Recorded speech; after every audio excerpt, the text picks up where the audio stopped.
আর এই দুর্ঘটনার পর থেকে ভোলানাথ ঘোষ তিনি বারবার দাবি করেছেন যে আলিম মোল্লাই ট্রাকটি চালাচ্ছিল। আর গতকাল আলিম মোল্লার স্ত্রী তিনি অভিযোগ করছেন যে বিজেপি চক্রান্ত করে তার স্বামীকে ফাঁসিয়েছে। আর সেই চক্রান্তের তত্ত্ব উড়িয়ে ভোলানাথ ঘোষের দাবি যে আমি তৃণমূল করি, বিজেপির সঙ্গে কোনো সম্পর্ক নেই।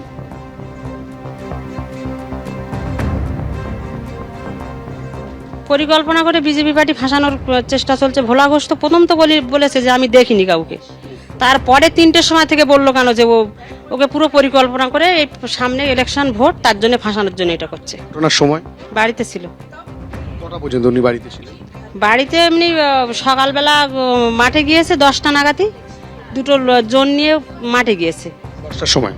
দুর্ঘটনার দিন বাড়ি থেকে বেরোচ্ছেন ভোলানাথ ঘোষ এবং তার ছেলে। সিসি ক্যামেরায় ধরা পড়েছে সেই ছবি। সেই সিসি ক্যামেরা যেখানে দেখা যাচ্ছে ভোলানাথ ঘোষ এবং তার ছোট ছেলে বাড়ি থেকে বেরোচ্ছেন।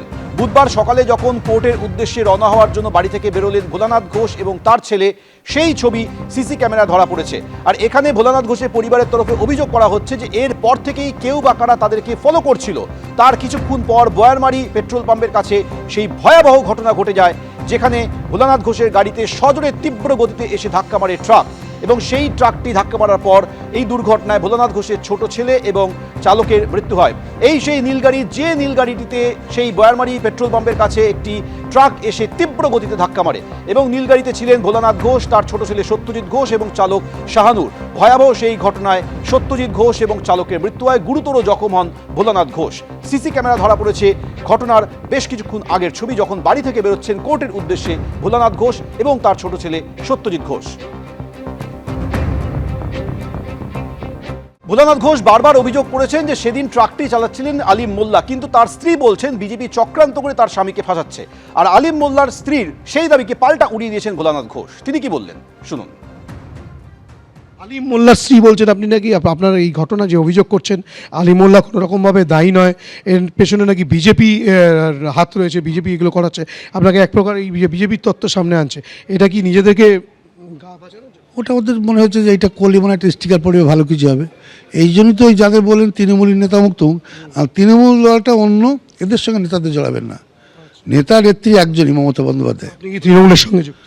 একদম। আমি কোনো পঞ্চায়েত সমিতির মেম্বার না, পঞ্চায়েতে না, কিছুই না, কিন্তু দলটাকে ভালোবাসি, সঙ্গে সঙ্গ দিই। যেহেতু সন্দেশখালী এলাকায় আপনি তৃণমূলটা করেন, নেতৃত্ব নন কিন্তু তৃণমূল কর্মী, সে কারণে কি আপনাকে বিজেপি তকমা দিয়ে এই ঘটনাটাকে যাতে একটু কোনো রকম কোনো তদন্ত প্রভাবিত ঘটাতে পারে বা কোনো রকম করতে পারে, এটাই হচ্ছে কোনো কিছু। আর গত বুধবার যে দুর্ঘটনা, সেই দুর্ঘটনায় ভোলানাথ ঘোষের ছোট ছেলে এবং তার গাড়ির চালক শাহানুরের মৃত্যু হয়। আর শাহানুরের বাবা তিনি প্রশ্ন করছেন ঘটনার পর 48 ঘন্টা পেরিয়ে গেল, এখনো কোথায় গ্রেপ্তারি, কে ট্রাক চালাচ্ছিল তা কেন জানা যাচ্ছে না। রাজ্যের মাননীয় মুখ্যমন্ত্রীকেও আমি বলতে চাই, ওনার দৃষ্টি আকর্ষণ করে, যেহেতু উনি পুলিশ মন্ত্রী, এই ব্যাপারটা দেখুক। প্রকৃত দোষী যারা তাদেরকে শাস্তি চাই। যেহেতু রং সাইডে যেভাবে গাড়িটাই হয়েছে, আমি শুধু তদন্ত চাইছি। 48 ঘন্টা পেরিয়ে গেলে এখনও কাউকে, ড্রাইভার বলুন মালিক বলুন, কাউকে এখনও অ্যারেস্ট করতে পারলো না। দেখুন, আব্দুল আলিম মোল্লা গাড়িটা তো ছিল অন্য আরেকজনের নামে শুনছি, এবং নজরুল মোল্লা পরবর্তীতে ওর কাছ থেকে কিনেছে মৌখিকভাবে, কোনো লিখিত কিছু নেই।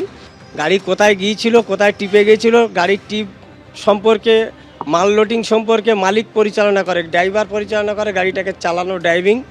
তো যেভাবে ফরেনসিক আমরা দেখছি মিডিয়ায়, এখনও অবধি গাড়ি ঠিকই আছে, গাড়ির কোনো বিকল নেই। তাহলে এটা দুর্ঘটনা নাকি অন্য কোনো, সেটাকে তদন্ত করার জন্য আমি প্রকৃত তদন্তই চাইছি। ন্যাজাট কাণ্ডে রহস্য উদ্ধারের সমস্ত দিক পুলিশ খতিয়ে দেখছে। আর এবার পুলিশের নজরে একটি সন্দেহজনক গাড়ি। বাসন্তী হাইওয়ের একাধিক সিসি ফুটেজে নজর রেখেছে পুলিশ। সিসিটিভি ফুটেজ খতিয়ে দেখার পর পুলিশের নজরে এসেছে একটি ইকো গাড়ি। 200 মিটার দূরত্ব রেখে ভোলানাথ ঘোষের গাড়ি অনুসরণ করছিল ওই ইকো গাড়িটি বলে সূত্রের খবর। সরবেরিয়া থেকে অনুসরণ করছিল গাড়িটি, আর ঘটনাস্থলের কাছে এসেই সেই ইকো গাড়িটি পথ পরিবর্তন করে বলে পুলিশ সূত্রে খবর।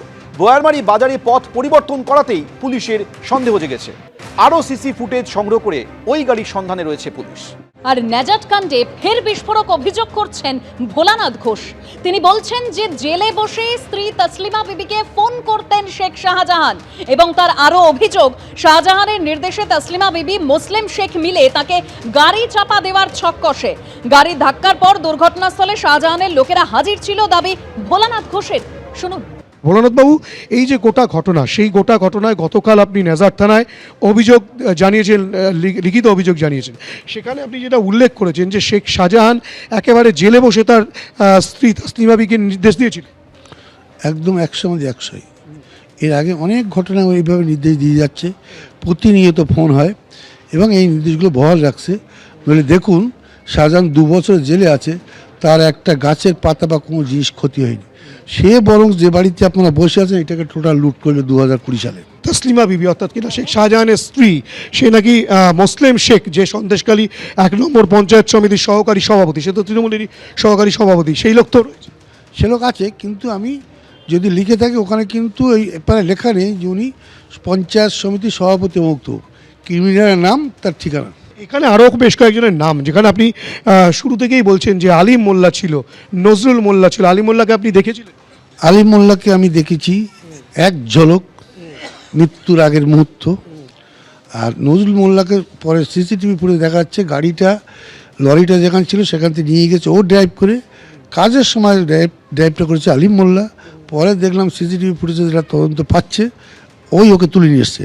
আর সব ব্যাপারটাই পুলিশের তদন্ত, আমি সেই তদন্তের উপরে আস্থা ভরসা রাখি। এবিপি আনন্দ, এগিয়ে থাকে, এগিয়ে রাখে।